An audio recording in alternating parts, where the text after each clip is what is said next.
This video is from LaureateDesignLab, School of Design, Art, Architecture, Planning, Consulting and Research. This is basic animation in 3ds Max, wherein I have taken two humans standing on the beach and I lift it up to show you. They are not part of the background. Yeah, I'll undo it, they'll come to the ground. Now, second element in this basic animation tutorial is the bird. Yes, you can see the bird is flying. Actually, this is not flying, moving on the path. So we'll be teaching you how to put this bird on a path so that it could fly. Yes, this is the path. And yes, this is the bird. Now come to the material. Here we are going to do two different materials which was shown in the last video, titled how to use background with HDRI mental ray. Yes, so the first one I'll be talking about matte shadow and reflection, and the next one is background switcher, the way we did in the last video, last tutorial. You can refer how to use background.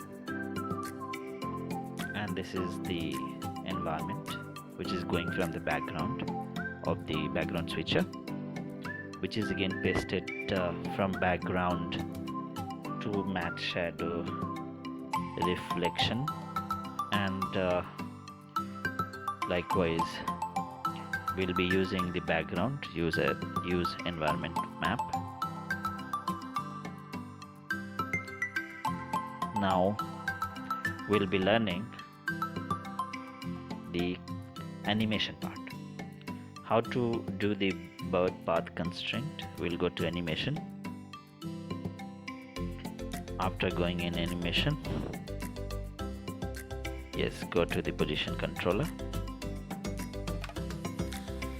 path constraint. Now this path constraint of this bird will be done on this path. This is actually coming from shape, line geometry. This is how we switch it on. This is play. So the bird is moving the way path is laid.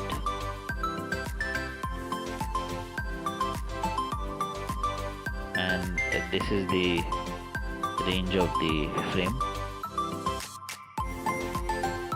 Now what we will be doing is that without even taking rendering, we'll make a preview, animation preview. We'll simply create it. It will take some time to make the complete animation. This animation is just the preview, which is not a rendered preview, but one can have a realistic way of animation which you wanted at the end. But this is not actual. This is somewhat simulation of the movie, the animation which we finally see after the output. So this is done. Now we'll again go to the tools. After going to the tools, we'll be going to use grab viewports. Now we'll view the animation. So the animation will open like this, and you can see now the bird is flying, and yes, so this is the inception point and this bird is moving. So path, camera, everything which you use for the help to create such animation is not visible. See, this is the movement of the bird on the path. This is how we end our animation. This is just the basic animation. This was a demonstration for the sake of making you understand that an object can be constrained to a line path to create animation. And this is the final outcome of this tutorial. To encourage us, please subscribe to our channel named LaureateDesignLab SOD. Thank you very much.